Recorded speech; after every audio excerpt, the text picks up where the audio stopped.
tugasmu, minta dan terima kuasa. Jangan undur, maju saja. Jangan undur saat susah, Tuhan melindungimu. Harap saja pada Tuhan, puji Tuhan saat susah. Haraplah pada Tuhan. Jika bebanmu sangat berat dan engkau rasa penat, pandang Yesus Juru Selamat, Ia selalu dekat. Jangan undur, maju saja. Jangan undur saat susah, Tuhan melindungimu. Harap saja pada Tuhan, puji Tuhan saat susah. Haraplah pada Tuhan. Janganlah tawar hatimu, bersandar kepadanya. Tinggal di dalam kasih-Nya, berkat-lah engkau terima. Jangan undur, maju saja. Jangan undur saat susah, Tuhan melindungimu. Harap saja pada Tuhan, puji Tuhan saat susah. Haraplah pada Tuhan.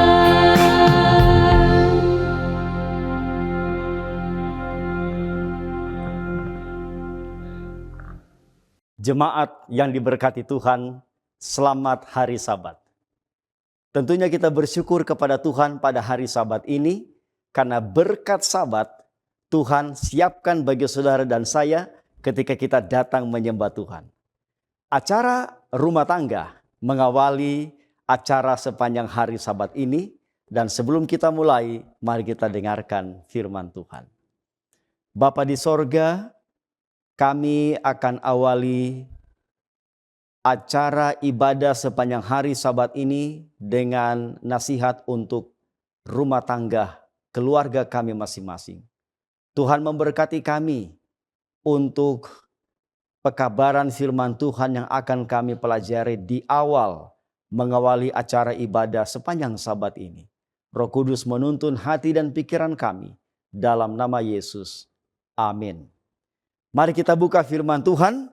Saya dasarkan dalam Kejadian pasal 12. Saudara-saudara yang membawa Alkitab, lihat firman Tuhan dalam Kejadian pasal 12 ayat 7 dan ayatnya yang ke-8.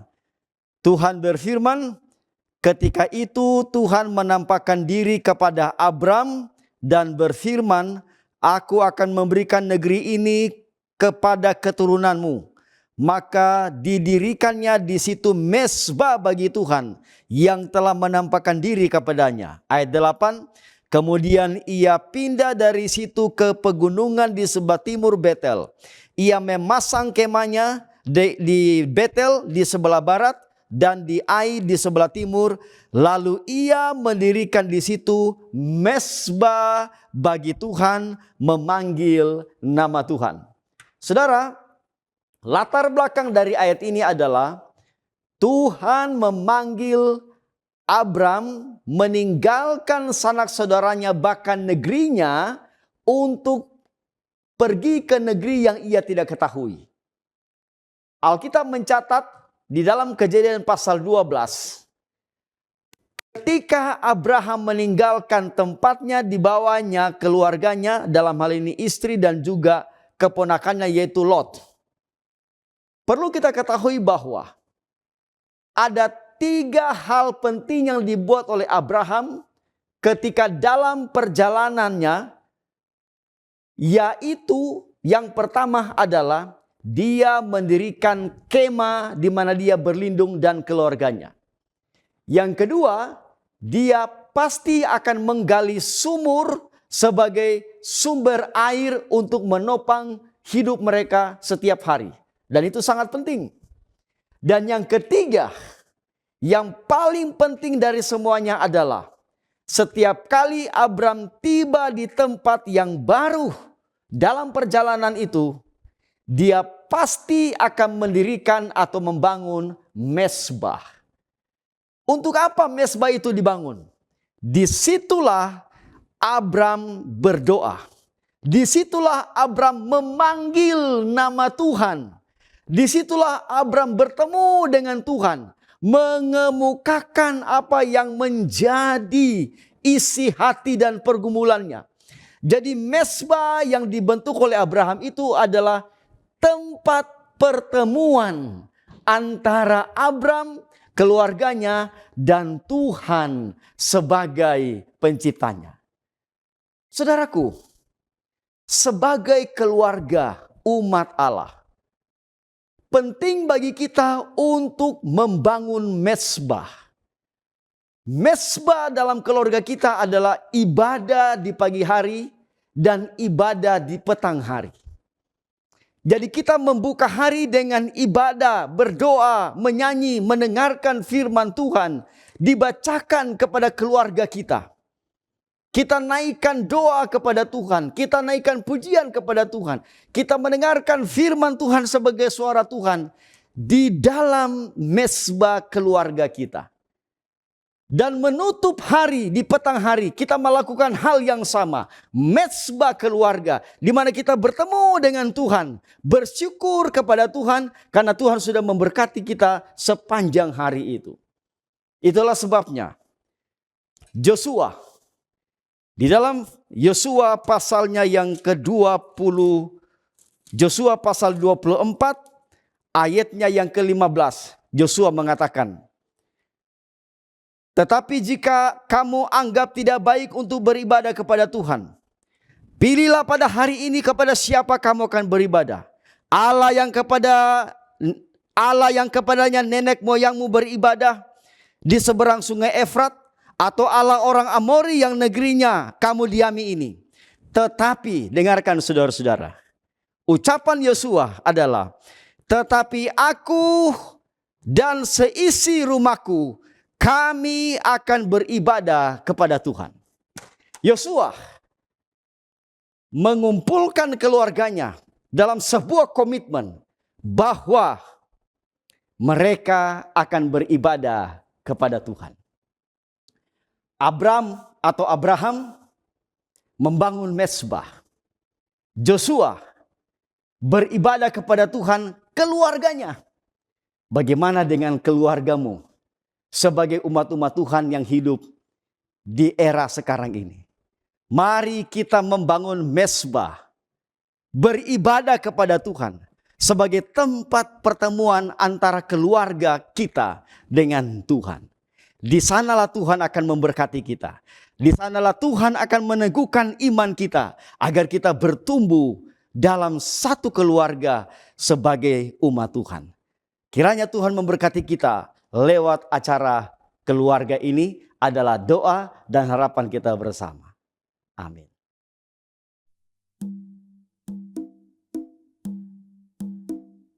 Merah,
Shalom, salam sejahtera di dalam kasih Tuhan kita Yesus Kristus. Puji Tuhan boleh berjumpa kembali dalam program pendalaman Alkitab melalui pelajaran Sekolah Sahabat bersama dengan kami Cornelius Media.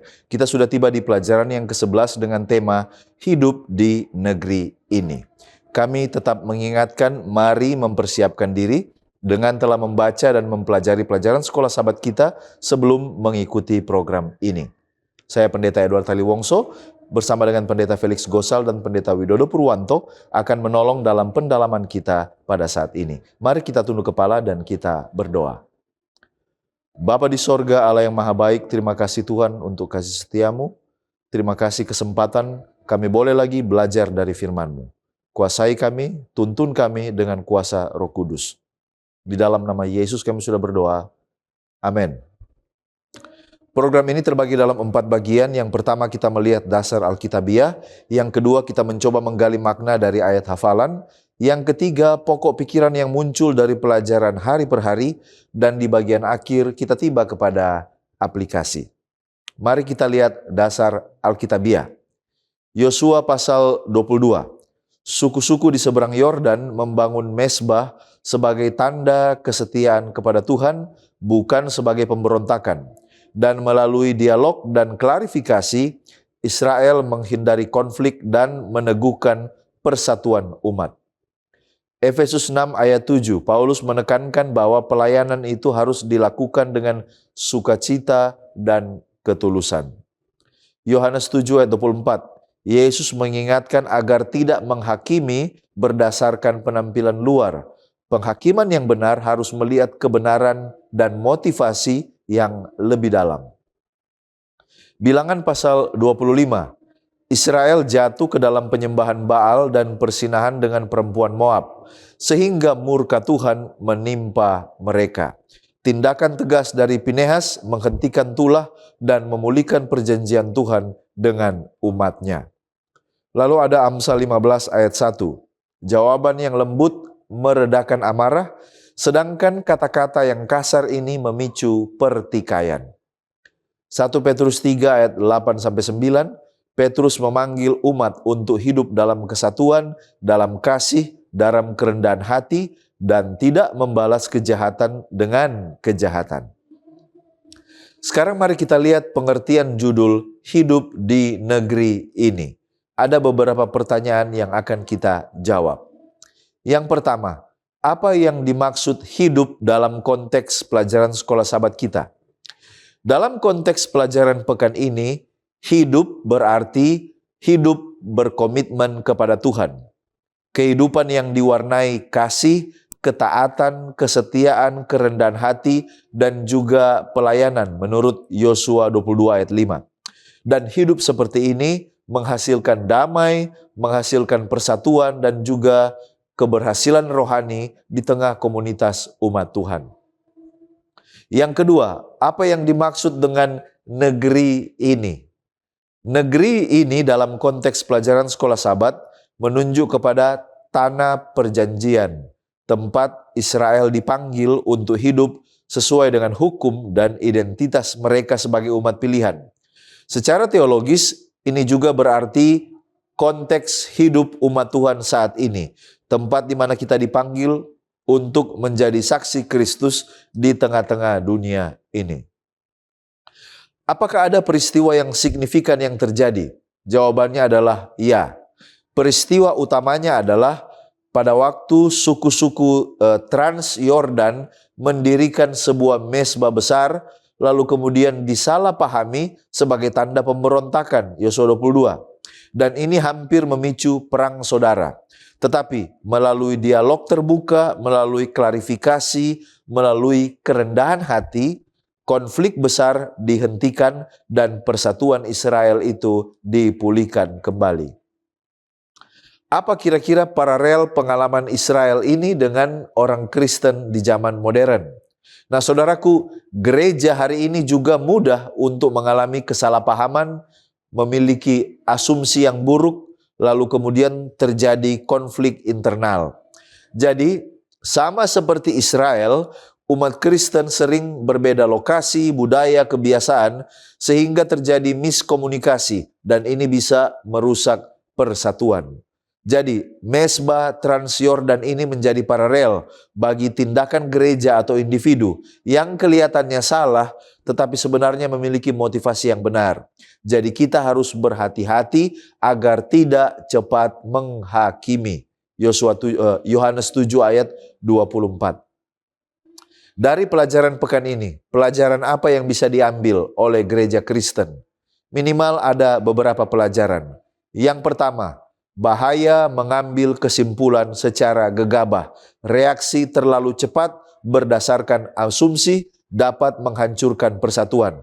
Yang kedua, konflik apabila terjadi harus diselesaikan dengan cara ilahi. Yang ketiga, persatuan itu adalah bagian dari panggilan ilahi.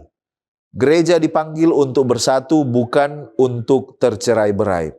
Lalu kemudian, pelayanan dan ketaatan harus berakar pada kasih.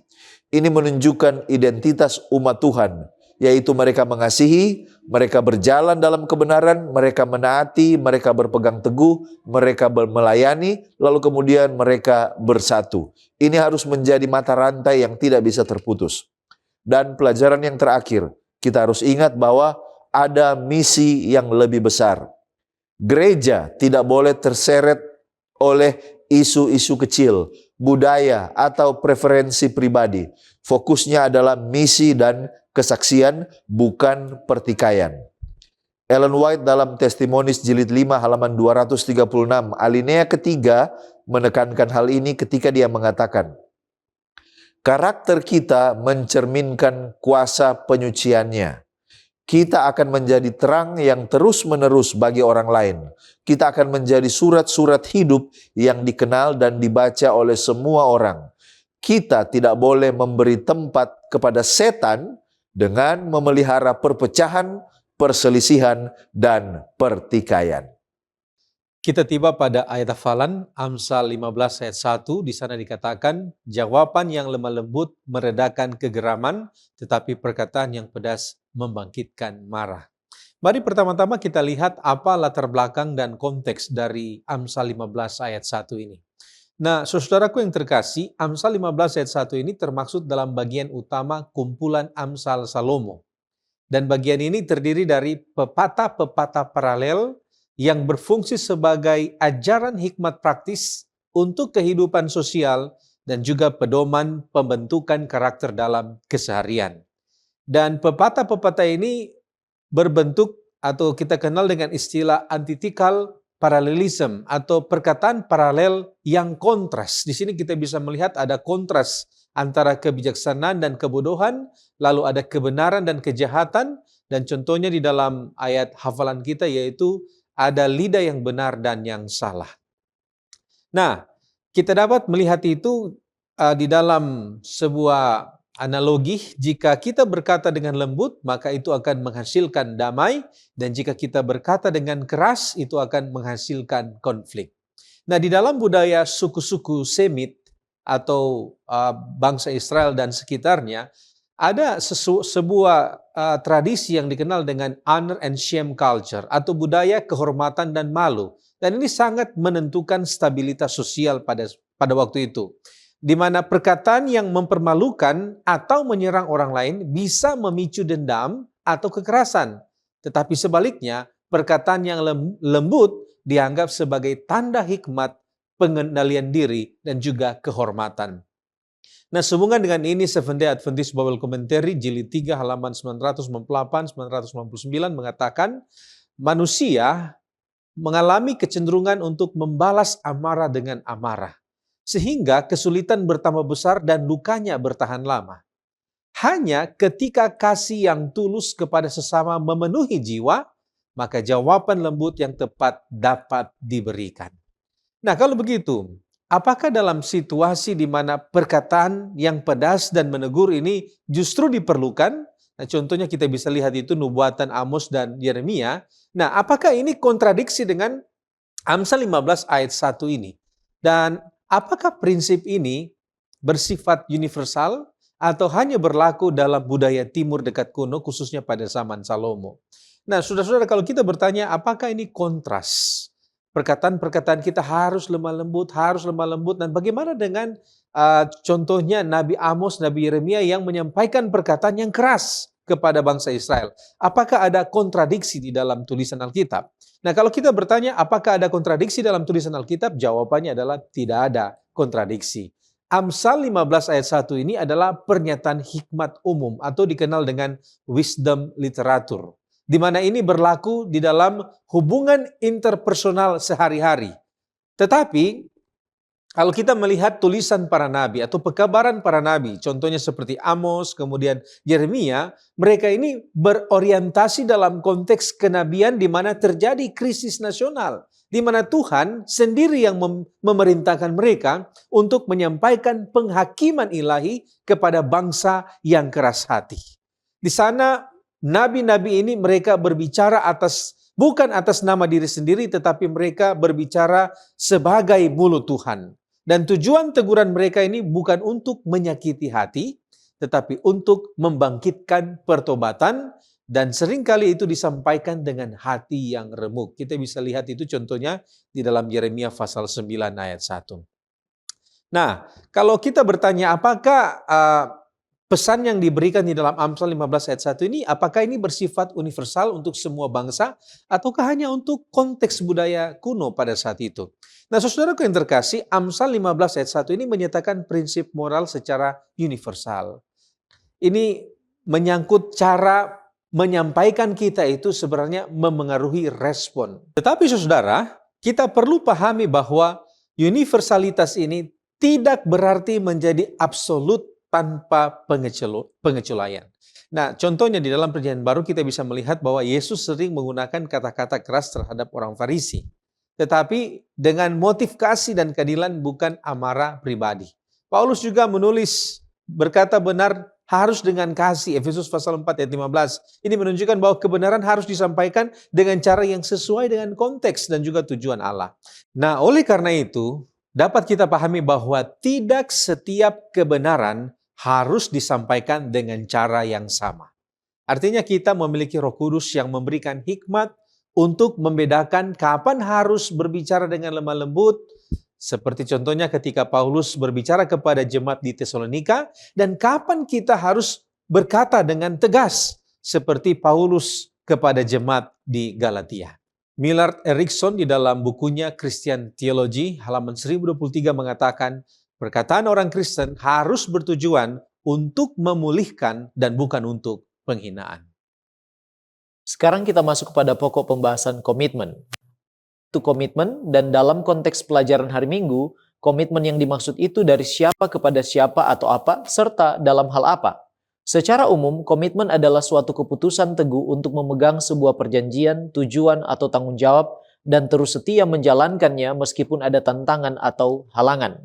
Nah, sesuai dengan konteks pelajaran hari Minggu, yaitu Yosua 22 ayat 1-8, komitmen yang dimaksud adalah komitmen dari suku Ruben, suku Gad, dan setengah dari suku Manasye kepada Allah, Musa, Yosua, dan saudara-saudara sebangsa mereka, yaitu Israel.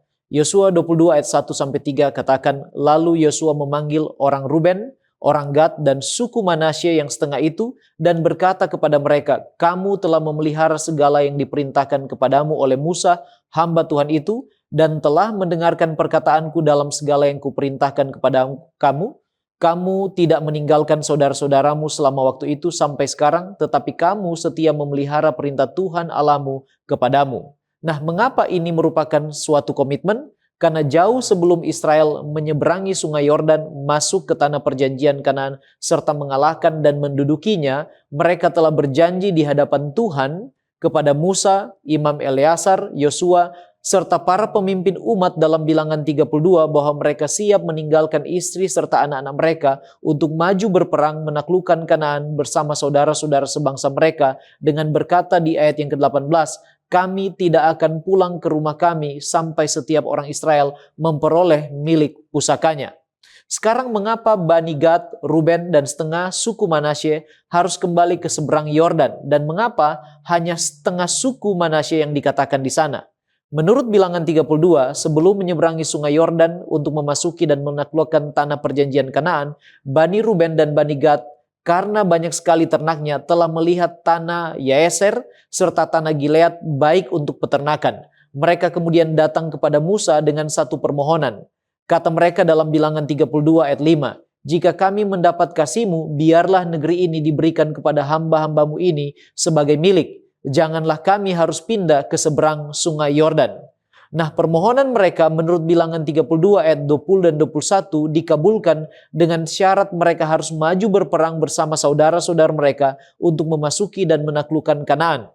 Itulah yang dipesankan Musa kepada Imam Eleazar dan Yosua, yaitu bahwa setelah mereka menepati janji dan komitmen mereka untuk ikut maju berperang menaklukkan tanah perjanjian itu, maka Gilead akan menjadi milik mereka. Ayat 33 katakan, "Lalu Musa memberikan kepada mereka, kepada Bani Gad, kepada Bani Ruben, dan kepada setengah suku Manasye bin Yusuf, kerajaan Sihon, raja orang Amori, dan kerajaan Og, raja Basan, yakni negeri mereka beserta kota-kotanya di seluruh negeri itu, dengan daerah-daerah setiap kota itu." Itulah yang terjadi dalam Yosua 22 ayat 1-8. Yosua memuji komitmen mereka, namun dengan hati yang berat harus melepas Bani Ruben, Bani Gad, dan setengah dari suku Manasye kembali ke seberang Yordan setelah mereka dengan setia menunaikan janji dan komitmen mereka. Alfa Omega Jilid 2 halaman 128 katakan bahwa tanggung jawab mereka ini telah dilaksanakan dengan setia. Selama bertahun-tahun mereka telah berperang dengan beraninya bersama dengan saudara-saudaranya. Sekarang waktunya telah tiba bagi mereka untuk kembali ke tanah pusaka mereka.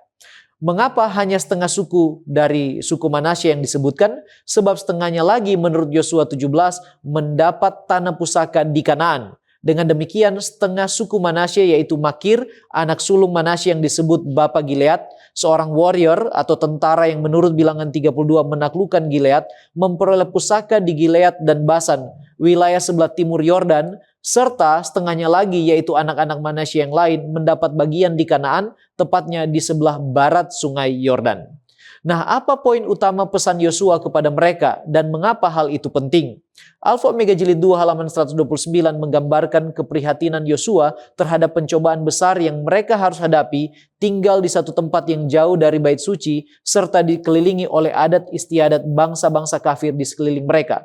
Itulah sebabnya Yosua berpesan dalam Yosua 22 ayat yang kelima, "Hanya lakukanlah dengan setia perintah dan hukum yang diperintahkan kepadamu oleh Musa hamba Tuhan itu, yakni mengasihi Tuhan Allahmu, hidup menurut segala jalan yang ditunjukkannya, serta mengikuti perintahnya, berpaut padanya dan berbakti kepadanya dengan segenap hatimu dan dengan segenap jiwamu." Intinya adalah tetap memegang komitmen mereka untuk setia kepada Tuhan, serta menuruti perintah dan hukumnya dengan jalan mengasihinya, berjalan dalam jalan-jalannya, memelihara setiap perintahnya, berpegang teguh atau berpaut padanya, serta berbakti dan melayaninya dengan segenap hati dan jiwa. Mengapa hal ini penting? Seventh-day Adventist Bible Commentary volume 2 halaman 286 katakan, "Karena dalam ketaatan yang ketat kepada semua perintah Allah, terletaklah satu-satunya keselamatan dan keamanan bagi mereka." Sekarang apa pelajaran yang bisa kita ambil dari komitmen dari suku Ruben, suku Gad, dan setengah dari suku Manasye? Komitmen mereka mencerminkan bahwa mereka menjunjung tinggi persatuan, solidaritas, dan kepedulian terhadap sesama, khususnya bangsa mereka. Mereka setia memegang janji mereka apapun resikonya. Mereka rela meninggalkan istri, anak-anak, serta keluarga mereka, maju berperang mempertaruhkan nyawa demi menjalankan komitmen mereka. Inilah pengorbanan yang sesungguhnya. Demikianlah kita harus menjunjung tinggi persatuan, setia memegang janji iman kita apapun resikonya dan berapapun pengorbanan yang harus dibayar. Komitmen mereka bukan hanya kata-kata, tapi dibuktikan dalam tindakan. Dan bila kita, saudaraku, setia sampai akhir kepada Allah dalam komitmen kita melayaninya, maka kita akan menerima pusaka yang dijanjikannya, yaitu tanah perjanjian sorgawi. Baik, terima kasih pendeta. Sekarang kita melihat tema tentang tuduhan. Menurut Yosua 22 ayat 9-20, tuduhan apa yang dilontarkan oleh suku-suku yang ada di Yordan Barat terhadap suku-suku di Yordan Timur, dan sejauh mana tuduhan itu sebenarnya beralasan secara historis dan kontekstual. Jadi, dalam cerita ini, suku-suku Yordan Barat menuduh suku Ruben, Gad, dan sebagian dari suku Manasye melakukan kemurtadan karena mendirikan sebuah mezbah besar di tepi sungai Yordan. Yosua 22 ayat 11-12. Bagi mereka, pembangunan mezbah itu seperti upaya untuk menciptakan pusat ibadah tandingan, sebuah pelanggaran berat terhadap tempat kudus yang Tuhan sudah tetapkan menurut Ulangan 12 ayat 5-14. Jadi sebenarnya tuduhan itu beralasan, dan tuduhan itu beralasan secara historis karena beberapa hal. Yang pertama, Israel pernah mengalami hukuman berat oleh karena kemurtadan seperti kasus Baal Peor di Bilangan 25. Dan disebutkan kembali juga oleh orang di Yordan Barat kalau kita baca Yosua 22 ayat 17. Lalu, mereka juga mengingat pemberontakan dari Akan yang membawa hukuman bagi seluruh Israel. Mereka tidak ingin hal itu terjadi kembali. Dalam sejarah mereka, penyembahan di luar tempat kudus itu yang resmi seringkali mengarah kepada penyembahan yang berhala. Hakim-Hakim 2 ayat 10-13. Tetapi ternyata kita temukan bahwa tuduhan itu tidak sepenuhnya tepat karena ada beberapa hal. Yang pertama, mezbah tersebut bukan dibangun untuk pengorbanan tetapi sebagai tugu kesaksian agar generasi Israel di kedua sisi Yordan tidak saling menolak sebagai umat Tuhan. Yang kedua, kesalahpahaman ini terjadi terutama karena kurangnya konsultasi antara dua kelompok dan membuka ruang bagi terjadinya asumsi-asumsi yang negatif. Secara teologis, prinsip teologis apa yang Yesus dan Paulus ajarkan dalam pelajaran sekolah sahabat tentang bagaimana kita tidak boleh menghakimi orang lain dan bagaimana prinsip itu membantu kita memahami bahwa tuduhan yang prematur dalam kisah Yosua 22 itu berbahaya. Mari kita lihat ajaran Yesus dan Paulus. Minimal ada 3 prinsip teologis. Yang pertama, larangan menghakimi secara dangkal. Yesus berkata, jangan kamu menghakimi, maka kamu pun tidak akan dihakimi. Lukas 6 ayat 37. Ini berarti sikap menghakimi yang kasar, tergesa-gesa, tanpa memahami motivasi seseorang harus dijauhi. Yang kedua, penghakiman harus berdasarkan kebenaran, bukan penampilan luar. Yohanes 7 ayat 24 mengatakan, hakimilah dengan adil. Artinya, penilaian yang benar itu membutuhkan informasi yang lengkap dan akurat, lalu dicocokkan dengan kebenaran Allah. Yang ketiga, manusia tidak dapat menilai motivasi hati. Paulus menegaskan dalam 1 Korintus 4 ayat 5, Tuhanlah yang mengungkapkan apa yang tersembunyi dalam kegelapan dan memberitahukan maksud-maksud hati. Jadi, kita sebagai manusia hanya melihat tindakan luar, tetapi hanya Allah yang dapat mengetahui isi hati seseorang. Pertanyaan aplikasi. Mengapa begitu mudah bagi kita untuk mengambil kesimpulan yang salah mengenai motif orang lain dan bagaimana ajaran Yesus untuk tidak menghakimi ini dapat mendorong kita supaya lebih berhikmat. Mari kita mulai bahwa kita mudah salah menilai oleh karena beberapa alasan. Yang pertama, kecenderungan dosa. Kecenderungan dosa membuat kita membaca motif orang melalui kecurigaan dan bukan kasih. Yang kedua, kita cenderung melihat penampilan luar, tetapi kita tidak mengetahui seluruh konteks atau kondisi hati seseorang. Jadi, ajaran Yesus menuntun kita untuk melihat 3 aplikasi rohani. Yang pertama, belajar menunda penilaian. Kalau kita tidak tahu motivasi seseorang, lebih baik kita rendah hati dalam penilaian kita. Yang kedua, mencari klarifikasi sebelum membuat kesimpulan. Suku di Yordan Barat hampir saja berperang, tetapi akhirnya mereka mengirim delegasi untuk berdialog. Dan teladan ini adalah kita harus menyelidiki sebelum mengambil kesimpulan supaya menghindar dari konflik. Dan yang ketiga, mengembangkan hati yang mencerminkan karakter Kristus. Artinya, ketika hati kita dipenuhi kasih, kita akan lambat menghakimi dan lebih cepat untuk mengampuni. Yakobus 1 ayat 19 sampai 20. Ellen White dalam Testimonies jilid 5 halaman 241 alinea keempat menegaskan hal ini. Dia katakan, ketika terjadi perselisihan di dalam gereja, hendaknya setiap anggota memeriksa hatinya sendiri untuk melihat apakah penyebab masalah tidak ada di dalam hatinya. Oleh karena kesombongan rohani, keinginan untuk mengendalikan, hasrat ambisius akan kehormatan atau jabatan, kurangnya pengendalian diri oleh karena pemenuhan nafsu atau prasangka, oleh ketidakstabilan atau kurangnya penilaian, gereja dapat terganggu ketenangannya dikorbankan. Kesulitan seringkali disebabkan oleh para penyebar gosip yang bisikan dan saran mereka meracuni pikiran yang polos dan memisahkan teman-teman terdekat. Para pembuat onar didukung dalam pekerjaan jahat mereka oleh banyak orang yang mendengarkan dengan telinga terbuka dan hati yang jahat sambil berkata, laporkan dan kami akan melaporkannya. Dosa ini tidak boleh ditoleransi di antara pengikut Kristus. Tidak seorang pun orang tua Kristen boleh membiarkan gosip diulang dalam lingkaran keluarga atau komentar yang merendahkan anggota gereja. Kita tiba pada pokok diskusi mengenai dihantui masa lalu. Nah, mungkin kita bertanya apa yang dimaksudkan dengan masa lalu di sini dan siapa yang dihantui dan mengapa dihantui masa lalu. Nah, saudaraku yang terkasih, masa lalu di dalam konteks pelajaran sekolah sahabat kita ini merujuk kepada trauma bangsa Israel akibat pelanggaran perjanjian, khususnya peristiwa yang terjadi di Baal Peor, itu dicatat di dalam Bilangan pasal 25.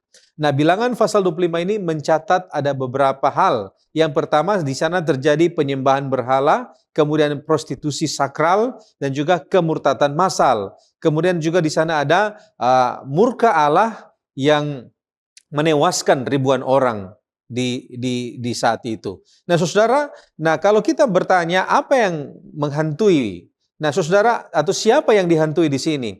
Nah, di sini atau yang dihantui di sini merujuk kepada 9,5 suku Israel yang ada di sebelah barat Yordan, di mana mereka pada saat itu menyaksikan akibat yang mengerikan dari dosa yang terjadi secara bangsa, yang dilakukan secara bangsa. Dan kalau kita bertanya mengapa mereka dihantui, jawabannya adalah karena mereka mendengar kabar tentang telah didirikannya mezbah di seberang Yordan yang didirikan oleh suku Ruben, suku Gad, dan separuh suku Manasye. Nah, mereka menghubungkan bahwa pendirian mezbah ini dengan penyembahan berhala.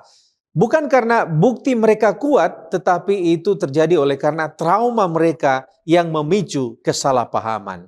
Nah, sehubungan dengan ini, para nabi dan bapa di dalam halaman 113 mengatakan bahwa para utusan itu dengan menyangka bahwa saudara-saudara mereka itu bersalah, telah menghadapi mereka dengan satu templakan yang keras.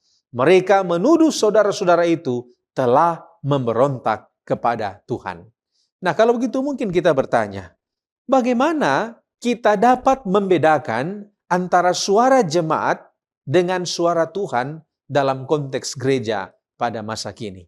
Nah, saudaraku yang terkasih dalam Yesus Kristus, di dalam Yosua pasal 22 ayat 16, di sini bangsa Israel berkata bahwa demikianlah firman Tuhan, tanpa mereka menyadari bahwa itu adalah benar-benar firman dari Tuhan. Nah, saudara, hal ini tentunya menunjukkan bahwa suara mayoritas tidak selalu berarti suara Tuhan. Lantas bagaimana kita dapat membedakan suara Tuhan dan bukan suara Tuhan? Ada 3 cara.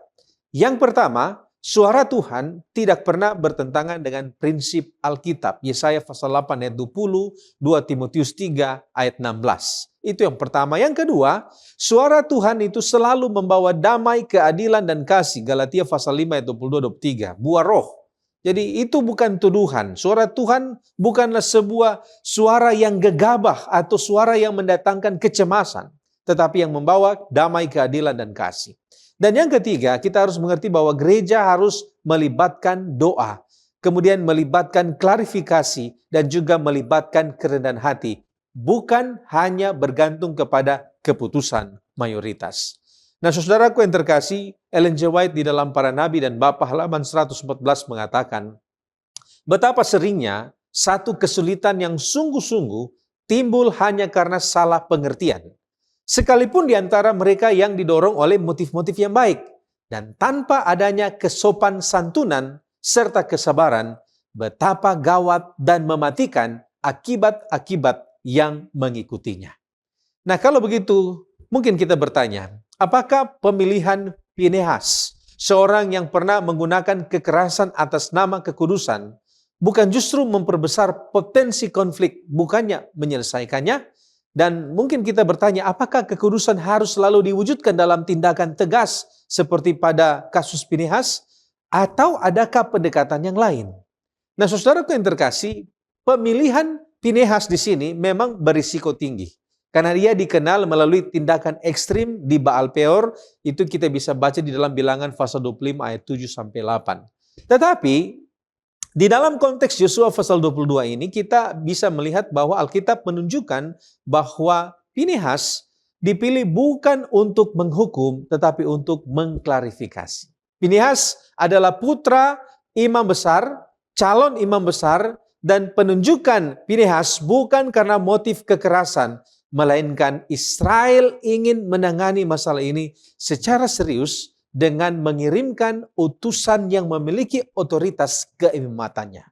Nah, para nabi dan bapa halaman 114 mengatakan, atas nama segenap bangsa Israel, Pinehas mengatakan kepada Bani Gad dan Ruben bahwa jikalau mereka enggan tinggal di tanah itu tanpa satu mezbah untuk korban, maka mereka dipersilakan mengambil bahagian di dalam pusaka serta kesempatan-kesempatan bersama dengan saudara-saudara mereka di seberang sungai. Jadi kita bisa melihat bahwa tujuan dari pengutusan Pinehas ini bukan untuk mendatangkan penghakiman, tetapi untuk mengadakan klarifikasi. Jadi dari sini kita belajar jika kekudusan tidak diidentik dengan kekerasan. Dalam perjanjian lama, kekudusan itu mencakup pemisahan dari dosa, tetapi juga kasih kepada sesama. Bahkan Pinehas sendiri dalam misi ini tidak menggunakan lembing, tetapi menggunakan kata-katanya menunjukkan bahwa bentuk kekudusan harus sesuai dengan konteks. Kita pindah pada pokok pembahasan jawaban yang lembut. Apa konteks jawaban yang lembut menurut pelajaran sekolah sahabat kita? Serta apa kisah atau cerita yang mendasarinya? Konteks jawaban yang lemah lembut menurut pelajaran sekolah sahabat ialah respon dan sikap Bani Ruben, Bani Gad, dan setengah dari suku Manasye dalam Yosua 22 ayat 21-29 menjawab kritik dan tudingan dari suku-suku lain Bani Israel. Yosua 22 ayat 16, beginilah kata segenap umat Tuhan, apa macam perbuatanmu yang tidak setia ini terhadap Allah Israel, dengan sekarang berbalik daripada Tuhan dan mendirikan mezbah bagimu, dengan demikian memberontak terhadap Tuhan pada hari ini? Mereka sabar dan tenang mendengar semua kritik dan tudingan terhadap mereka dan kemudian merespon dengan jawaban yang lembut namun tegas dan meyakinkan. Yosua 22 ayat 21-24. Lalu jawab Bani Ruben, Bani Gad dan suku Manasye yang setengah itu, katanya kepada para kepala kaum-kaum orang Israel, Allah segala Allah, Tuhan, Allah segala Allah, Tuhan, dialah yang mengetahui dan patutlah orang Israel mengetahuinya juga. Jika sekiranya hal ini terjadi dengan maksud memberontak atau dengan maksud berubah setia terhadap Tuhan, biarlah jangan Tuhan selamatkan kami pada hari ini. Jika sekiranya kami mendirikan mezbah untuk berbalik daripada Tuhan, untuk mempersembahkan korban bakaran dan korban sajian di atasnya, serta korban keselamatan di atasnya, biarlah Tuhan sendiri yang menuntut balas terhadap kami. Tetapi sesungguhnya kami telah melakukannya karena cemas, sebab pikir kami di kemudian hari anak-anak kamu mungkin berkata kepada anak-anak kami demikian, apakah sangkut pautmu dengan Tuhan Allah Israel? Ayat 26 dan 27 bagian A. Sebab itu kata kami, biarlah kita mendirikan mezbah itu bagi kita. Bukanlah untuk korban bakaran dan bukanlah untuk korban sembelihan, tetapi supaya mezbah itu menjadi saksi antara kami dan kamu dan antara keturunan kita kemudian, bahwa kami tetap beribadah kepada Tuhan di hadapannya dengan korban bakaran, korban sembelihan dan korban keselamatan kami. Ayat 29, jauhlah daripada kami untuk memberontak terhadap Tuhan dan untuk berbalik daripada Tuhan pada hari ini dengan mendirikan mezbah untuk korban bakaran, korban sajian, atau korban sembelihan, mezbah yang bukan mezbah Tuhan Allah kita yang ada di depan kemah sucinya. Ayat 34, dan Bani Ruben dan Bani Gad menamai mezbah itu saksi, karena inilah saksi antara kita bahwa Tuhan itulah Allah. Nah, mengapa Bani Gad, Ruben, dan setengah Manasye sabar mendengarkan segala prasangka dan tuduhan dengan sabar? Alfa Omega Jilid 2 halaman 131 menggambarkan beberapa hal sehubungan dengan kesabaran mereka. Yang pertama, mereka yakin bahwa mereka berada di pihak yang benar dan yakin bahwa Allah dapat menyelidiki hati mereka. Itulah sebabnya mereka tenang dan sabar dalam bereaksi terhadap segala tudingan dan tuduhan. Dikatakan bahwa dalam pikiran mereka, Allah mengerti akan segala sesuatu yang disalah mengerti dan disalah tafsirkan oleh manusia, dan kita dapat dengan aman menyerahkan perkara kita ke dalam tangannya. Yang kedua, mereka memiliki kebijaksanaan yang patut dicontoh, yang menghasilkan sikap sopan dan sabar dalam mendengarkan tuduhan-tuduhan yang datang terhadap mereka, serta kemudian mengadakan penjelasan dan pembelaan yang sempurna atas ketidakbersalahan mereka. Selanjutnya, yang mereka pikirkan adalah perdamaian dan persaudaraan, bukan pertikaian atau keegoisan mereka. Dikatakan bahwa kalau saja orang-orang dari suku Gad dan Ruben telah bertindak dalam roh yang sama, maka peperangan pasti akan menjadi akibatnya. Sekarang apa makna yang terkandung di balik jawaban mereka? Seventh-day Adventist Bible Commentary volume 2 halaman 288 menjelaskan bahwa yang pertama, dengan menyebutkan Elohim dan Yahweh yang diterjemahkan Allah segala Allah, Tuhan, dan diulang 2 kali dalam urutan yang sama, mereka menyatakan keyakinan dan kesungguhan mereka bahwa perkara yang dituduhkan itu tidaklah benar. Yang berikutnya, dalam menyatakan biarlah Tuhan sendiri yang menuntut balas terhadap kami, mereka sedang menyatakan keyakinan bahwa biarlah Allah yang menyelidiki perkara itu.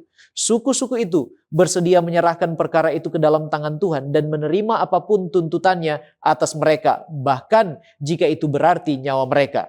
Kesaksian yang tegas ini memberikan jaminan kepada para utusan itu bahwa motif yang mendorong mereka membangun mezbah itu adalah tulus. Dan yang terakhir, mereka menjelaskan bahwa itu didirikan untuk menjadi saksi. Alfa Omega Jilid 2 halaman 130 katakan bahwa sebagai jawabnya, para tertuduh itu menerangkan bahwa mezbah mereka itu bukanlah dimaksudkan untuk korban, melainkan hanya sekedar sebagai saksi bahwa sekalipun mereka dipisahkan oleh sungai itu, mereka mempunyai iman yang sama seperti saudara-saudaranya di Kanaan. Sekarang apa pelajarannya bagi kita? Yang pertama, pentingnya sikap sabar, menahan diri dan mengontrol emosi untuk menghindari konflik yang semakin membesar. Alfa Omega Jilid 2 halaman 131 katakan, suatu roh kebajikan, suatu pembawaan yang sopan dan sabar dapat menyelamatkan yang bersalah dan menutupi dosa yang banyak. Yang kedua, jika kita di pihak yang benar, kita bisa tenang, berpikir dan tidak takut. Sebab kita berharap pada Allah, hakim yang benar yang menyelidiki hati, dan bahkan kita juga akan disanggupkan untuk menunjukkan kasih kepada yang menuduh kita. Halaman 131 dan 132 katakan, ia pasti akan membenarkan persoalan mereka yang berharap kepadanya. Mereka yang didorong oleh Roh Kristus akan memiliki belas kasihan yang sifatnya sabar dan manis budi. Sekarang kita melihat tema resolusi konflik. Menurut Yosua 22 ayat 30-34, bagaimana konflik ini diselesaikan, lalu langkah-langkah konkret apa yang dilakukan sehingga kesatuan itu dapat dipulihkan. Saudaraku, konflik itu diselesaikan ketika Pinehas dan para pemimpin Israel mendengarkan penjelasan dari suku-suku Yordan Timur bahwa mezbah yang mereka bangun bukan untuk korban, tetapi sebagai tugu kesaksian bahwa mereka tetap bagian dari Israel. Jadi, tindakan-tindakan yang diambil di dalam cerita ini ada beberapa. Yang pertama, mereka mengutus delegasi resmi, dikirim untuk menyelidiki masalah, bukan langsung berperang. Yosua 22 ayat 13-14. Yang kedua, suku di sebelah timur memberikan penjelasan yang terbuka dan rendah hati, bukan menyerang balik. Ayat 22-29. Yang ketiga, suku di sebelah barat menerima penjelasan itu dengan sukacita dan ucapan syukur kepada Tuhan. Ayat 30-31. Lalu kemudian akhirnya konflik ini diselesaikan dengan rendah hati, tanpa kekerasan, dan kesatuan umat Tuhan ini dipulihkan. Ayat 32 sampai 34. Jadi mesbah itu kemudian disebut ed atau kesaksian, menegaskan bahwa tujuan utamanya adalah persatuan rohani dan identitas bersama. Prinsip teologis apa yang dapat kita tarik dari Yosua 22 tentang conflict resolution atau penyelesaian konflik di antara umat-umat Allah? Lalu bagaimana prinsip ini selaras dengan ayat-ayat Alkitab seperti Mazmur 133, Yohanes 17, dan 1 Petrus 3 ayat 8-9? Mari kita lihat, secara teologis Yosua 22 menegaskan bahwa kesatuan umat adalah nilai teologis yang sakral dan harus dipelihara melalui sikap rendah hati, melalui dialog, melalui pengecekan fakta sebelum menjatuhkan penghakiman. Ada 3 prinsip teologis. Yang pertama, persatuan itu adalah kehendak Allah. Mazmur 133 menegaskan bahwa kesatuan umat Tuhan itu seperti minyak terbaik, seperti embun Hermon, berkat yang menyegarkan dari Tuhan. Bahkan Yesus sendiri berdoa supaya umatnya menjadi satu. Jadi kesatuan gereja adalah perintah, itu adalah kesaksian bagi dunia. Poin yang kedua, konflik harus ditangani dengan kerendahan hati dan kasih. 1 Petrus 3 ayat 8-9 menekankan bahwa kita harus bersatu dalam pikiran, dalam simpati, dalam kasih persaudaraan, dan membalas kejahatan dengan berkat. Yang ketiga, kesatuan tidak boleh mengorbankan kebenaran. Israel siap menegakkan disiplin perjanjian kalau suku timur benar-benar murtad. Ini mengajarkan bahwa kesatuan tidak berarti kompromi terhadap doktrin atau kebenaran Allah. Bagaimana prinsip-prinsip resolusi konflik dalam Yosua 22 dapat diterapkan dalam kehidupan gereja di zaman modern ini? Ada beberapa hal yang dapat kita terapkan. Yang pertama, komunikasi sebelum asumsi. Konflik sering terjadi bukan karena dosa, tapi karena salah paham. Yang kedua, jangan cepat menghakimi. Seperti kita lihat, suku barat hampir saja berperang karena desas-desus. Yang ketiga, periksa fakta dengan rendah hati, bukan dengan tuduhan atau kecurigaan. Yang keempat, bersedia berkorban demi persatuan. Suku di sebelah barat bersedia memberikan bagian tanah mereka sendiri agar persatuan terjaga. Dan yang kelima, jawaban yang lembut meredakan konflik. Artinya apa? Suku di sebelah timur, mereka menjawab dengan rendah hati. Dan ini membuka pintu bagi dialog perdamaian. Dan yang keenam, rayakan perdamaian itu sebagai anugerah Tuhan. Ketika konflik selesai, Israel bersyukur kepada Tuhan, mereka beribadah, mereka mengakui bahwa persatuan itu adalah karya ilahi. Jadi, aplikasinya bagi kita adalah, kalau di keluarga, mari kita membangun kebiasaan klarifikasi, bukan berasumsi. Kalau di gereja, mari kita mengedepankan dialog Alkitabiah, bukan gosip atau melakukan kubu-kubu. Yang ketiga, dalam kehidupan sosial, mari saudara dan saya menjadi pembawa damai sesuai dengan Matius 5 ayat 9, bukan pemicu konflik. Ellen White menekankan kembali poin ini dalam Testimonies jilid 5 halaman 235 alinea yang kedua. Persatuan adalah kekuatan. Perpecahan adalah kelemahan. Ketika mereka yang percaya pada kebenaran bersatu, mereka memiliki pengaruh yang besar. Dan setan sangat memahami hal ini. Tidak pernah dia lebih bertekad daripada sekarang untuk membuat kebenaran Allah menjadi tidak berdaya dengan menimbulkan kekecewaan dan perpecahan di antara umat-umat Tuhan sendiri. Kita tiba pada pendalaman. Apakah sikap sabar dan tidak menunjukkan kemarahan ketika dituduh dan disalahartikan justru menjadi alat untuk menekan dan merugikan korban ketidakadilan?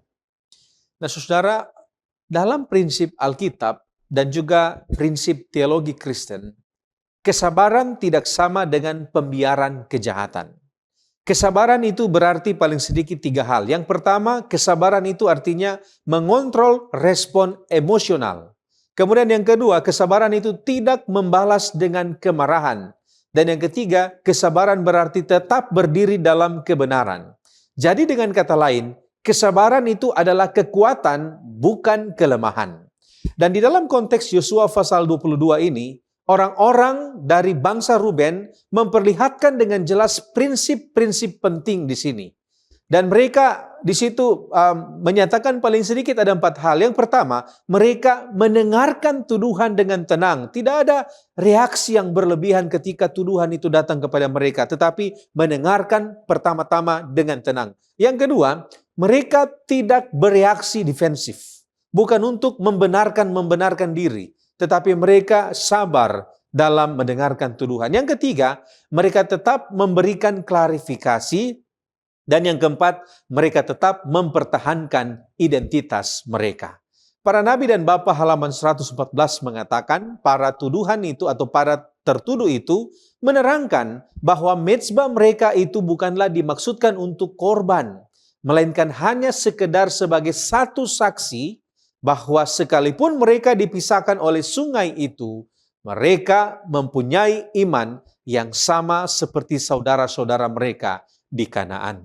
Jadi kita dapat katakan bahwa kesabaran bukan berarti diam, tetapi kesabaran membuka ruang dialog untuk mencari kebenaran. Tetapi saudaraku yang terkasih, ada bahaya dalam menyalahartikan kebenaran dalam konteks kekuasaan dan kekerasan. Apa artinya? Kesabaran bisa menjadi alat penindasan jika disalah tafsirkan. Kesabaran bisa dijadikan alat untuk membungkam korban dan melindungi pelaku. Dan dalam hal ini tentu tidak sejalan dengan ajaran Alkitab.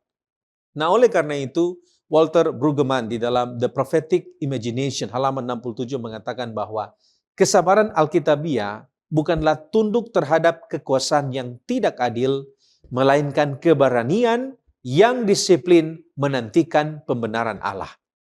Saudaraku, sekarang kita datang kepada penutup dan aplikasi dari apa yang kita pelajari dan diskusikan bersama.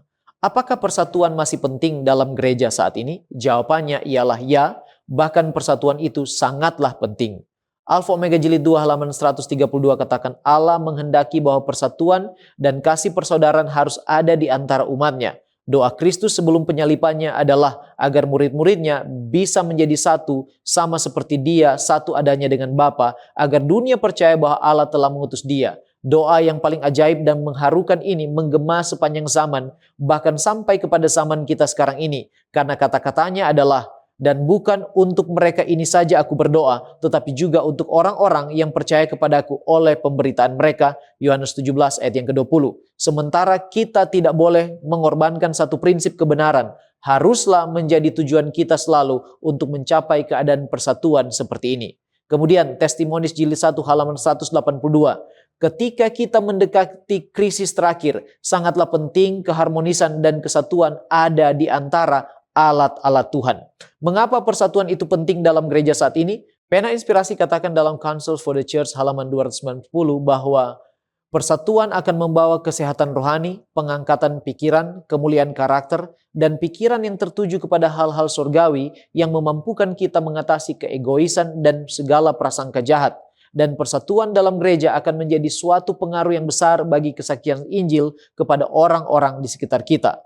My Life Today halaman 276 katakan persatuan Kristen adalah suatu kuasa yang sangat besar. Persatuan itu menyatakan dengan cara yang kuat bahwa mereka yang memilikinya adalah anak-anak Allah. Persatuan itu memiliki pengaruh yang tak tertahankan atas dunia, menunjukkan bahwa manusia dalam kemanusiaannya dapat mengambil bagian dalam kodrat ilahi.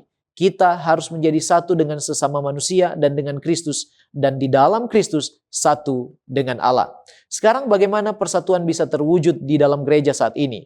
Serta apa yang akan terjadi bila tidak ada persatuan dan apa keuntungannya bila ada persatuan? Agar persatuan terwujud dalam gereja saat ini, yang pertama kita perlu mengupayakannya. Counsel for the Church halaman 290 katakan, usahakanlah dengan sungguh-sungguh untuk mencapai persatuan itu. Doakanlah itu dan bekerjalah untuk itu. Salibkanlah keangkuhan, anggaplah orang lain lebih utama daripada diri kita sendiri. Dengan demikian kita akan dibawa kepada kesatuan dengan Kristus. Yang kedua, kita perlu terhubung dan tinggal di dalam Kristus dan Roh Kudus. Lift Him Up halaman 296 katakan, Kristus adalah penghubung yang mempersatukan dalam rantai emas yang mengikat orang-orang percaya bersama-sama di dalam Allah. Anak-anak Allah membentuk satu kesatuan yang utuh di dalam Kristus yang menghadirkan salibnya sebagai pusat daya tarik. Semua yang percaya adalah satu di dalam Dia. Ketika Roh Kudus dicurahkan kepada gereja mula-mula, orang-orang percaya itu berada dalam satu hati dan satu jiwa menurut Kisah 4 ayat 32. Roh Kristuslah yang menjadikan mereka satu. Inilah buah dari tinggal di dalam Kristus. Yang ketiga, kita perlu belajar dari Kristus. Filipi 2 ayat 5 katakan, hendaklah kamu dalam hidupmu bersama menaruh pikiran dan perasaan yang terdapat juga dalam Kristus Yesus. Pastoral Ministry halaman 267 katakan, anggota-anggota gereja harus datang dalam persatuan dan untuk melakukan hal ini, mereka harus memiliki lebih sedikit tentang diri mereka sendiri dan lebih banyak tentang Yesus. Mereka harus belajar dari Kristus. Mereka harus lemah lembut dan rendah hati. Keangkuhan yang dilandasi cinta diri harus mati. Maka gunung-gunung kesulitan mereka akan diperkecil menjadi gundukan kecil saja. Dan ketika kita tinggal di dalam Kristus dan Roh Kudus mengendalikan kehidupan kita, maka akan ada kerendahan hati, roh saling menghormati, dan juga saling mendahulukan. Dengan demikian, terciptalah seia sekata yang akan menuntun pada persatuan yang penuh kasih. Nah, ketika persatuan tercipta, maka keuntungannya adalah akan ada kerukunan dan roh persaudaraan, sehingga berkat Allah akan tercurah dengan melimpah atas umat dan gerejanya, sesuai dengan janji dalam Mazmur 133, kesanalah Tuhan memerintahkan berkat, kehidupan untuk selama-lamanya. Pada akhirnya, dengan adanya persatuan, nama Tuhan akan dimuliakan. Sebaliknya, tanpa persatuan, gereja akan berada dalam keadaan lemah. Itulah sebabnya setan dan agen-agennya berusaha keras menghalangi terciptanya persatuan dalam gereja, bahkan berusaha menghadirkan perpecahan yang bisa menghancurkan persatuan. Pena Inspirasi memberi amaran dalam buku True Revival halaman 10, betapa sering orang-orang yang mengaku Kristen karena kurangnya pengendalian diri membuka pintu bagi musuh jiwa, perpecahan, bahkan perselisihan pahit yang akan mempermalukan komunitas duniawi manapun, menjadi hal yang umum di gereja karena begitu sedikit usaha untuk mengendalikan perasaan yang salah dan menahan setiap kata yang dapat dimanfaatkan oleh setan. Begitu perasaan saling menjauh muncul, persoalan itu langsung disebarkan di hadapan setan untuk diperiksanya dan kesempatan diberikan kepadanya untuk menggunakan kebijaksanaan serta kecerdikannya yang seperti ular dalam memecah dan menghancurkan gereja. Ada kerugian besar dalam setiap perpecahan. Sahabat-sahabat dari kedua pihak menyatakan dukungan kepada pihak masing-masing sehingga celah itu semakin melebar. Sebuah rumah yang terpecah melawan dirinya sendiri tidak akan dapat bertahan. Dan tuduhan, menuduh, dan saling menuduh timbul dan bertambah banyak. Setan dan malaikat-malaikatnya bekerja aktif untuk memperoleh panen dari benih yang telah ditabur sedemikian. Itulah sebabnya saudaraku, gereja harus tunduk kepada Allah, fokus memandang dan melayani Dia, bukan kepada diri sendiri atau kelompok tertentu, agar kuasa setan dan agen-agennya yang hendak memecah belah dan menghancurkan persatuan gereja dapat dikalahkan. Mari kita berdoa supaya kita dapat mengaplikasikan apa yang kita pelajari ini di dalam kehidupan kita. Kita tunduk kepala dan berdoa. Bapa kekal Allah kami yang bertahta di sorga, Engkau sungguh baik dan setia. Engkau beri kami kesempatan untuk belajar sekali lagi daripadamu. Tuhan, kiranya Roh Kudus-Mu terangi pikiran dan hati kami, supaya kami boleh mengerti pelajaran yang telah kami pelajari ini, dan mampukan kami ya Tuhan oleh kuasa-Mu untuk dapat mempraktekkan ini di dalam kehidupan kami sehari-hari, supaya kami boleh mengikut Engkau Tuhan, dan di gereja jemaat kami, keluarga kami akan ada persatuan, supaya kami boleh bertahan, saling menguatkan sampai hari Maranatha tiba. Terpujilah Engkau Tuhan, ampuni kami dari dosa kami, berkati kami semua, di dalam nama Yesus Kristus kami sudah berdoa. Haleluya. Amin.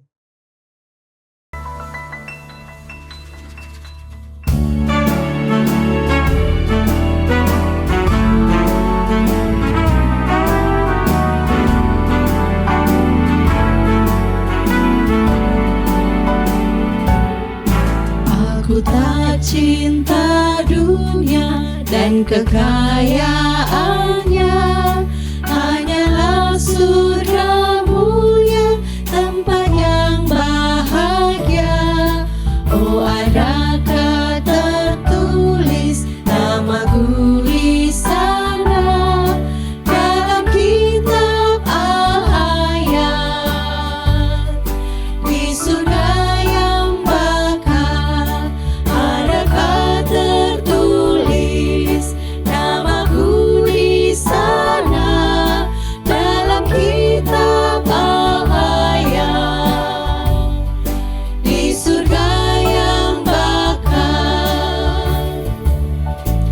Tuhan, dosaku banyak bagai pasir di laut. Darah-Mu itulah yang menebus dari maut. Ada dalam firman-Mu, janji-Mu ya Tuhan, meski banyak dosamu, aku mau hapuskan. Adakah tertulis namaku di sana dalam kitab Al-Hayat di surga yang bakal, kota yang amat mulia, tempat yang terindah, rumah bagi umatnya, tebusan darahnya. Oh betapa ku rindu masuk kota Allah. Oh adakah namaku tertulis di sana?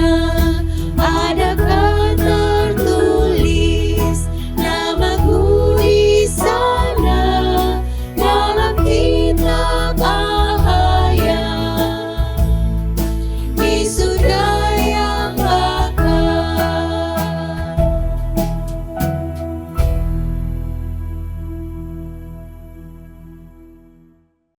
Mari kita berdoa. Bapa kami yang berdiam di takhta kemuliaan sorga, di hari yang indah dan mulia ini, hari yang diberkati, hari Sabat Tuhan, kami anak-anak-Mu datang menghadap Dikau dengan segala pujian dan syukur karena Tuhan begitu mengasihi kami. Saat ini Bapa, kami percaya lewat ibadah ini Tuhan telah menyediakan berkat-berkat indah. Untuk itu ya Bapa, kami berdoa khusus hamba Tuhan yang akan membawakan firman-Mu. Kiranya Tuhan akan mengurapi dia agar dia berkata-kata sesuai dengan kehendak Tuhan. Dan pekabaran yang dia bawakan dapat menjadi berkat kepada kami semua ya Tuhan. Dan pada saat ini hamba juga berdoa untuk semua anak-anak Tuhan yang sedang beribadah bersama. Kiranya berkat-berkat Sabat yang limpah akan Tuhan karuniakan di dalam kehidupan anak-anak-Mu. Mendoakan anak-anak Tuhan yang saat ini bergumul, mungkin dalam keadaan sakit, baik itu di rumah atau di rumah sakit. Tuhan, jamah tubuh mereka, sembuhkan mereka, atau pergumulan lainnya yang sedang mereka hadapi ya Tuhan. Kiranya Engkau datang menolong anak-anak-Mu, sehingga kehidupan kami benar-benar akan dipenuhi dengan sukacita yang berasal dari Tuhan. Seluruh rangkaian acara kami pada saat ini, kami mau serahkan hanya ke dalam tangan Tuhan. Biarlah kehendak Tuhan yang berlaku di dalam ibadah kami pada hari Sabat yang indah ini. Karena kami sudah berdoa dan mengucap syukur hanya di dalam nama Tuhan Yesus yang telah menjadi penebus dan juru selamat kami yang hidup. Haleluya. Amin.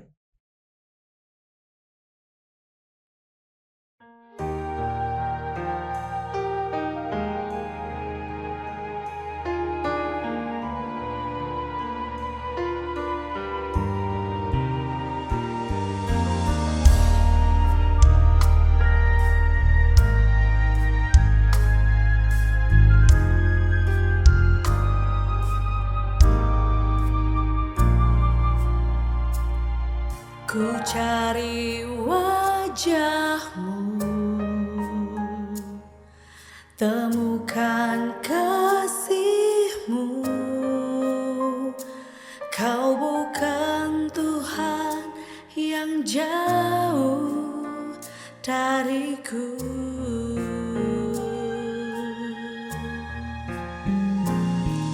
Ku panggil ku dengar jawab-Mu. Kau Tuhan yang selalu dengar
Mari kita tunduk kepala dan kita berdoa.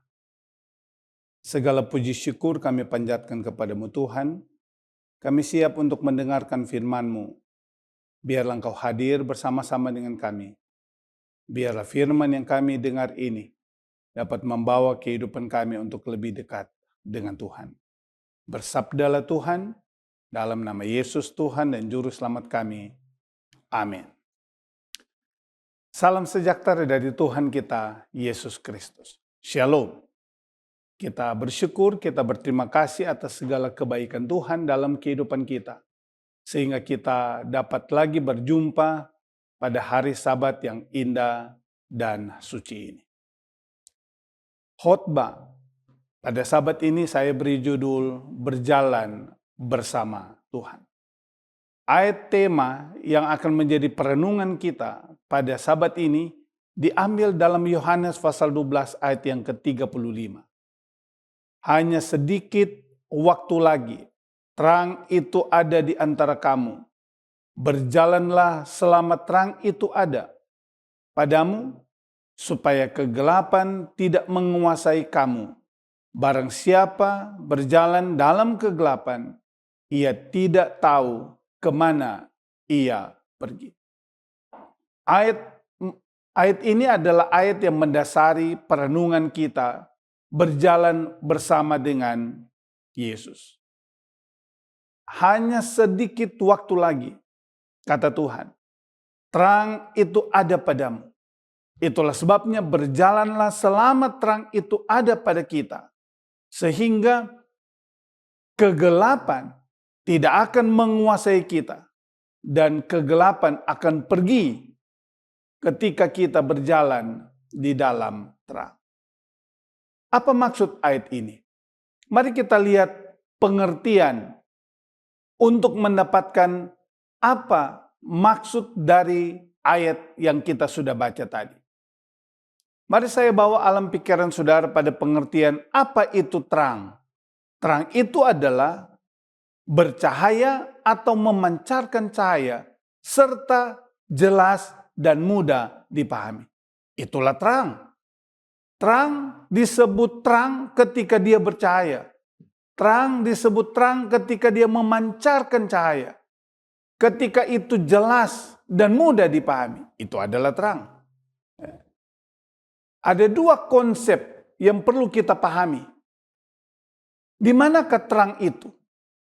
Apakah terang itu bersinar di tengah-tengah cahaya yang besar? Atau dalam pengertian lain, dapatkah kita melihat cahaya lampu pada siang hari? Mampukah cahaya lampu itu memancarkan sinarnya di tengah-tengah teriknya sinar matahari? Atau lampu dapat memancarkan cahayanya di tengah-tengah kegelapan? Maka kita dapati bahwa terang dapat bersinar, memunculkan cahayanya ketika dia ada dalam kegelapan. Jadi, terang itu dapat disebut bercahaya jika terang itu bersinar di tengah kegelapan. Terang tidak dapat disebut terang jika bercahaya di tengah-tengah cahaya, karena sinar tidak dapat mengungkapkan cahaya di tengah-tengah terang. Apa makna rohani? Makna rohani dari terang itu adalah kebenaran. Makna rohani dari terang itu adalah kekudusan. Kebaikan ilahi yang bersumber dalam Yesus Kristus. Itulah sebabnya Yohanes 8 ayat yang ke-12 berkata, akulah terang dunia. Siapa dia? Dia adalah Yesus. Dia adalah Yesus Kristus. Yesus berkata, akulah terang dunia. Barang siapa mengikuti aku, ia tidak akan berjalan dalam kegelapan, melainkan ia akan mempunyai terang hidup. Anda pahami ayat renungan kita yang terdapat dalam Yohanes pasal 12 ayat yang ke-35. Hanya sedikit waktu lagi terang itu ada di antara kamu. Siapa terang itu? Dia adalah Yesus Kristus. itu sendiri. Yohanes pasal 1 ayat yang kelima. Terang itu bercahaya di tengah-tengah, di dalam kegelapan, dan kegelapan itu tidak menguasainya. Kalau kita berjalan di dalam terang, kita berjalan bersama dengan Yesus, maka kegelapan tidak mampu menguasainya. Pertanyaan sekarang adalah, apa maksud kegelapan? Di dalam Alkitab dan banyak tulisan yang lain menerjemahkan bahwa kegelapan itu adalah kurangnya penerangan. Kegelapan itu artinya tidak adanya cahaya yang tampak. Itu kegelapan. Kegelapan adalah sesuatu keadaan di mana tidak ada cahaya di dalamnya. Gelap gulita. Tidak ada orang yang mampu hidup di tengah-tengah kegelapan. Dalam pengertian rohani, kegelapan itu adalah keadaan yang buruk seperti kejahatan, dosa, kematian rohani, dan keterpisahan dari Tuhan.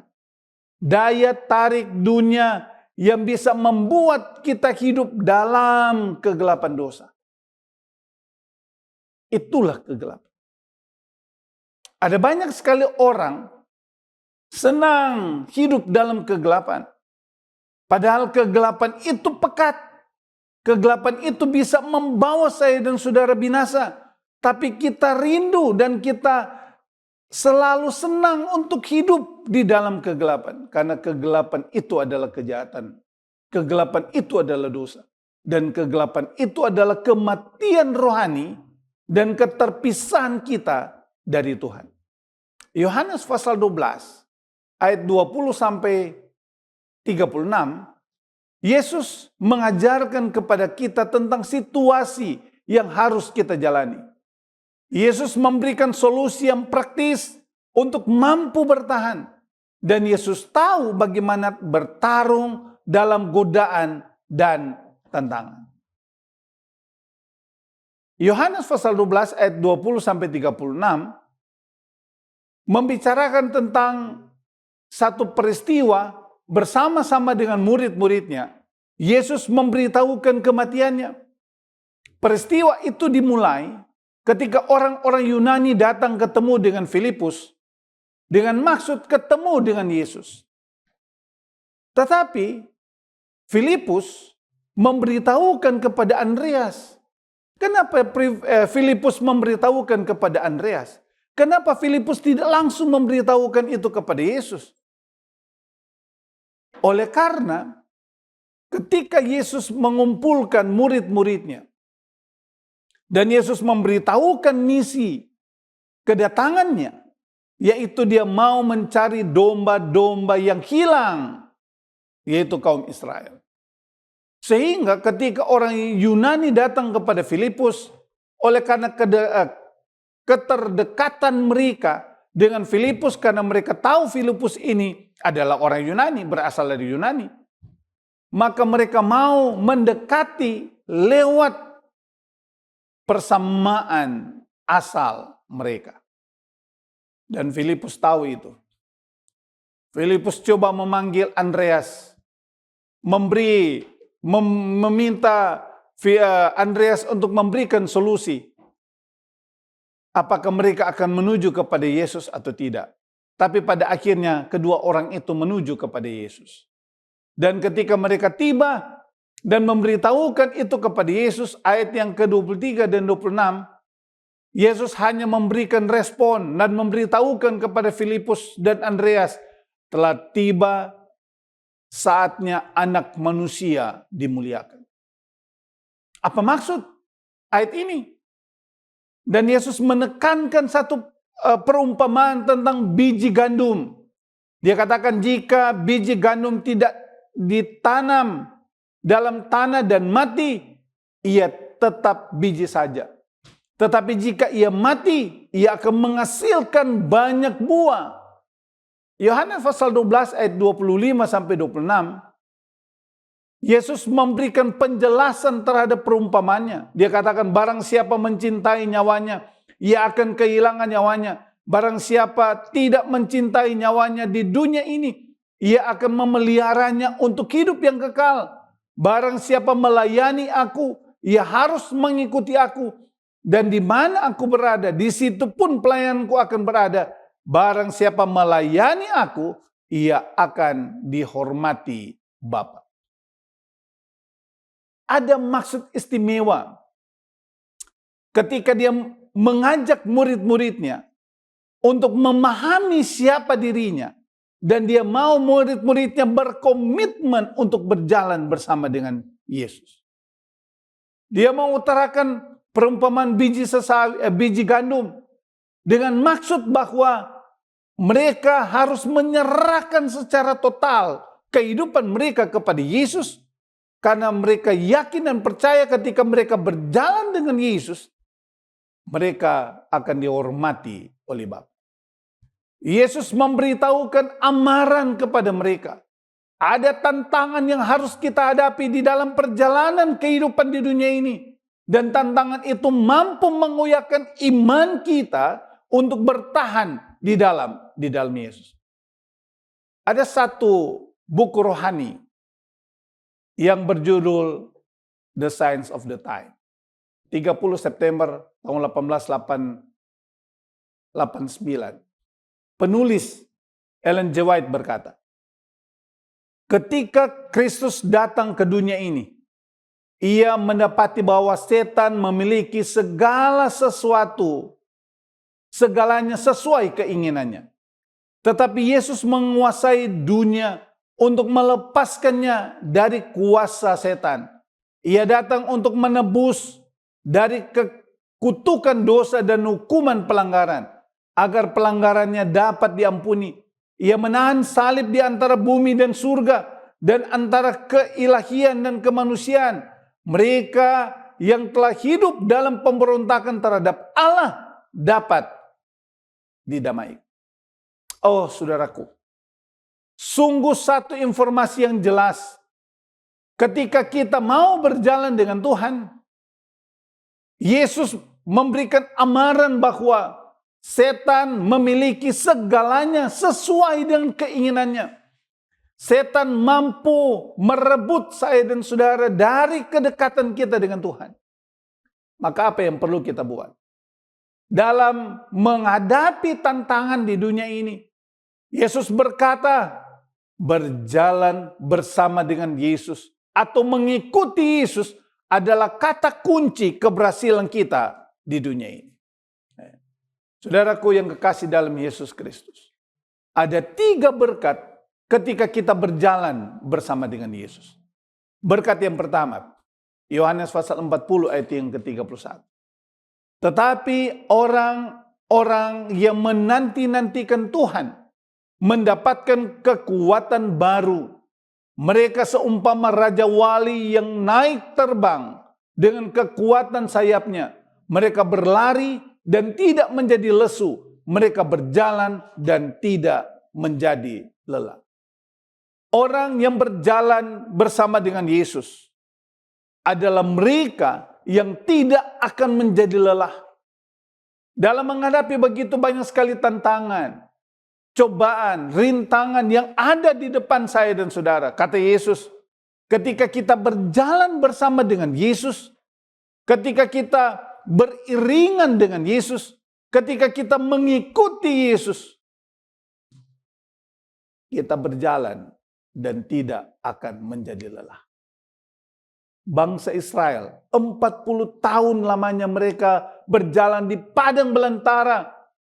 Buku Keluaran berkata, jubah mereka, baju mereka, sepatu mereka tidak pernah diganti. 40 tahun. Mereka tidak pernah merasa lelah dalam berjalan bersama dengan Tuhan. Bagaimana dengan saya dan saudara? Engkau tidak akan menjadi lelah, kata Tuhan, kalau kita berjalan bersama dengan Tuhan. Mazmur 84 ayat 7 bagian A, mereka berjalan makin lama makin kuat. Orang yang berjalan bersama dengan Tuhan adalah orang yang tidak pernah akan menjadi lelah. Dalam perjalanan kehidupan mereka, mereka akan semakin lama semakin kuat. Yesaya 41 ayat yang 10, ayat yang sudah biasa kita dengarkan. Yesus berkata, janganlah takut sebab aku menyertai engkau. Janganlah bimbang sebab aku ini Allahmu. Aku akan meneguhkan, bahkan akan menolong engkau. Aku akan memegang engkau dengan tangan kananku yang membawa kemenangan. Berjalan bersama Tuhan tidak akan menjadi lelah. Berjalan bersama Tuhan akan terus diberkati oleh Tuhan.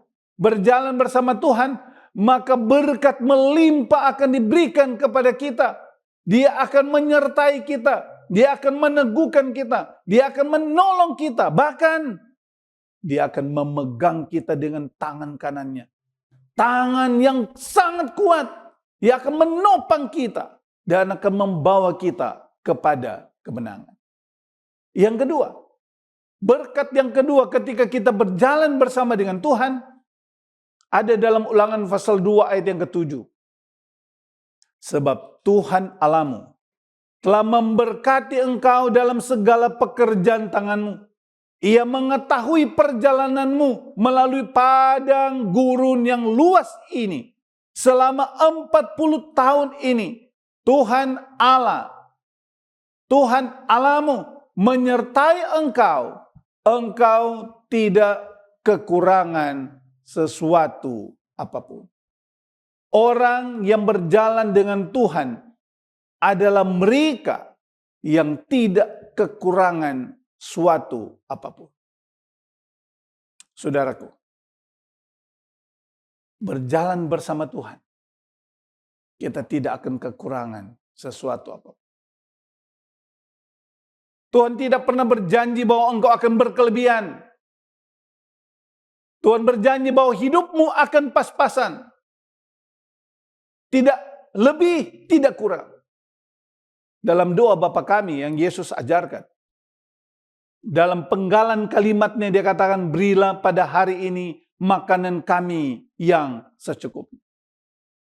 Artinya, perjalanan kehidupan kita ketika kita dekat dengan Tuhan, ketika kita berjalan bersama Tuhan, dia tidak akan memberikan kita kekurangan.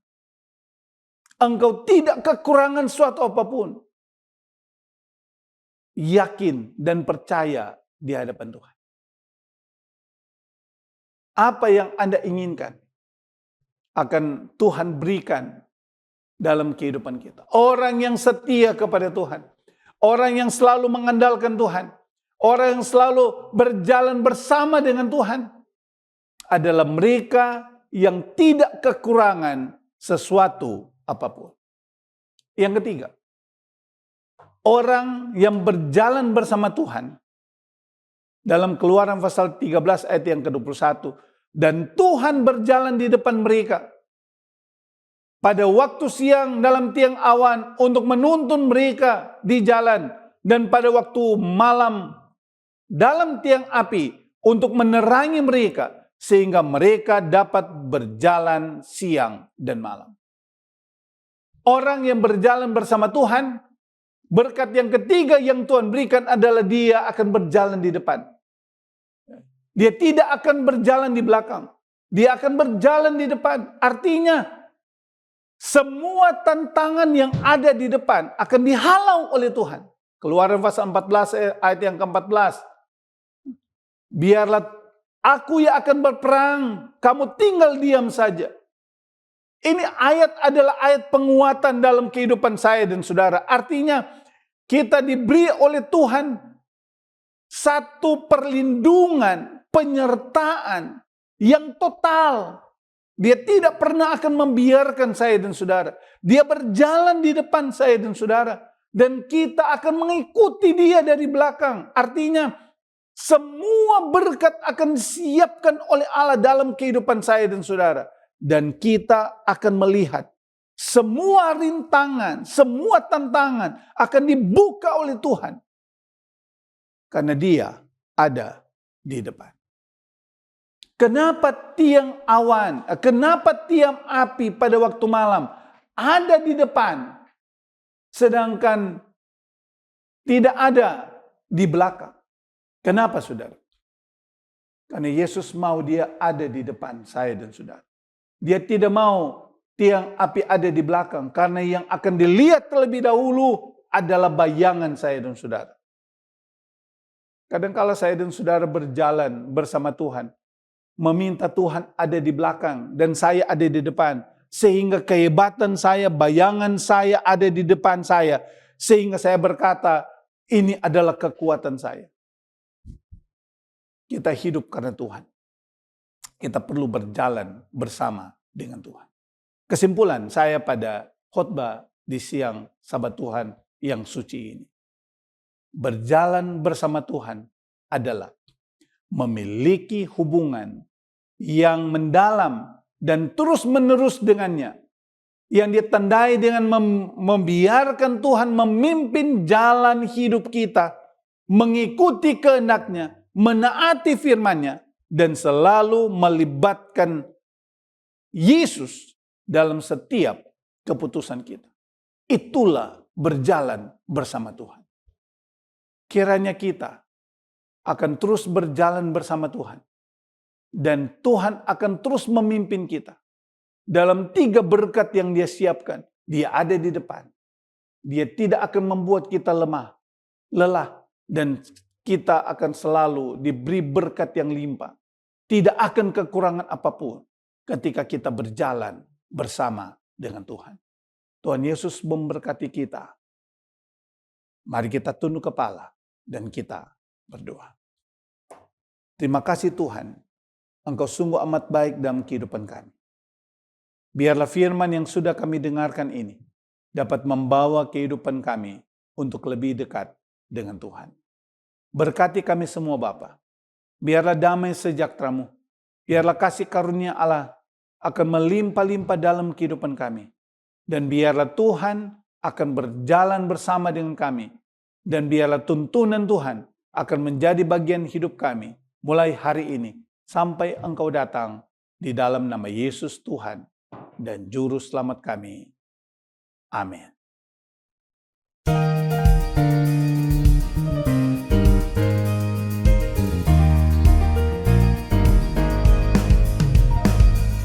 Maukah engkau bebas dari dosa? Dalam darah-Nya ada kuasa. Maukah engkau lawan kejahatan? Kuasa ajaib di darah-Nya. Ada kuasa, kuasa yang ajaib di dalam darah-Nya. Ada kuasa, kuasa yang ajaib dalam darah domba Allah. Maukah bebas dari keangkuhan? Dalam darah-Nya ada kuasa. Datanglah membasuh di Golgota. Kuasa ajaib di darah-Nya. Ada kuasa, kuasa yang ajaib di dalam darah-Nya. Ada kuasa, kuasa yang ajaib dalam darah domba Allah. Maukah melayani Yesus Raja? Dalam darah-Nya ada kuasa. Maukah nyanyi pujian bagi-Nya? Kuasa ajaib di darah-Nya.